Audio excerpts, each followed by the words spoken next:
When someone shakes your hand, you feel it in your palm. For Joel, he felt it on both his palm and the other person's.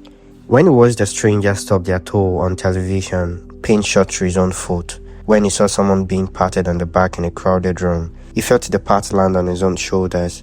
When a colleague at work got a paper cut, and Joel was standing 3 feet away, he felt the sting in his own finger before the other person even had the time to react. He had felt this way his entire life. He assumed everyone did. He was 34 years old when he found out that was not normal, that most people move through the world touching only what they touch, feeling only what happens to them. Joel does not have that luxury, he never has. What he has is called mirror touch synesthesia, and it is one of the strangest, most quietly devastating conditions that neuroscience has ever documented. Joel grew up thinking he was simply sensitive.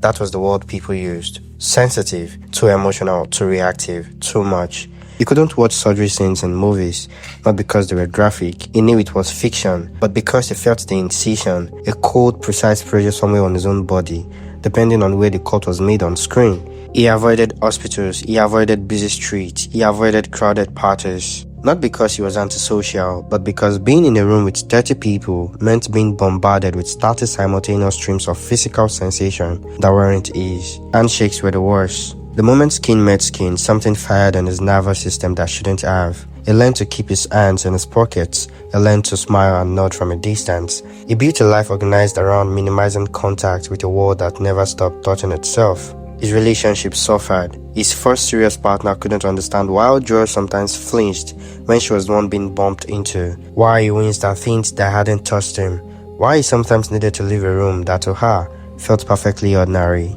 She thought he was performing, he thought he was failing. Neither of them had a language for what was actually happening, because for most of Joel's life, that language didn't exist. Here's what is happening inside Joel's brain. All of us have mirror neurons. These are cells that fire both when we perform an action and when we observe someone else performing that same action. They are the biological root of empathy. They are why you wince when someone else falls, why you tense up watching a tightrope walker, why a yawn in a crowded room spreads like a wave. Mirror neurons makes us feel a ghost version of other people's experiences. Faint, muted, enough to understand, not enough to overwhelm. In Joel's brain, the signal is not faint. Researchers believe that in mirror touch synesthesia, the brain fails to properly suppress the mirror neuron response, the mechanism that keeps your empathy at a manageable volume, that prevents you from actually feeling every sensation or witness, is turned down or in some cases, switched off entirely. The result is that the boundary between self and others become porous, not metaphorically, neurologically. Joel's brain processes witness touch as though it were received touch, the distinction that most of us take for granted. That is happening to them, not to me. His brain cannot reliably make. It sounds like a gift. It is not a gift. It is relentless. It does not switch off when you are tired. It does not quiet down when you need to focus. It does not care that the pain you are feeling belongs to a stranger on the other side of a screen. It simply arrives, and you absorb it, whether you want or not.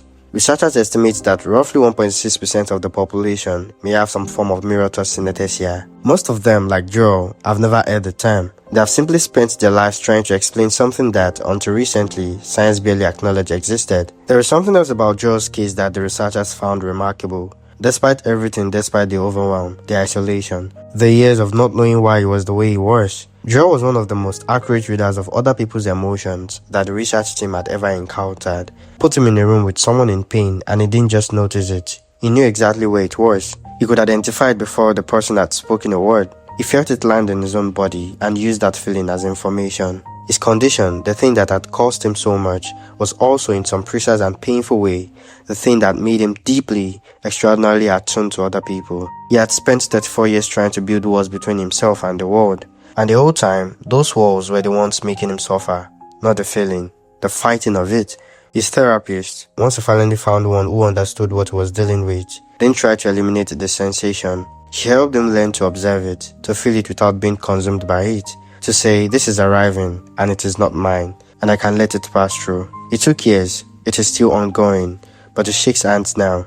There is a question that Joel's case leaves sitting in the room. He spent a lot of time talking about empathy as though more of it is always better, as though the goal is to feel what other people feel as fully and completely as possible, as though connection requires dissolving the line between yourself and someone else. Joel is the living proof that this is wrong. Empathy without boundaries is not a superpower. It's a wound. It is feeling everything and being able to hold nothing. It is being so open to other people's pain that you lose the ability to locate your own. The brain, it turns out, needs that border. The one that says, I can understand what you are feeling without becoming it. I can be present with your experience without losing mine. Most of us maintain that border without thinking about it. It runs automatically, invisibly, beneath every interaction we have. Joel has to build it consciously, every day. And maybe that is the thing the story is really about. Not what it is like to feel too much, but what it costs and what it takes to learn where you end and someone else begins. This is not just a question, it is the question underneath every relationship, every friendship,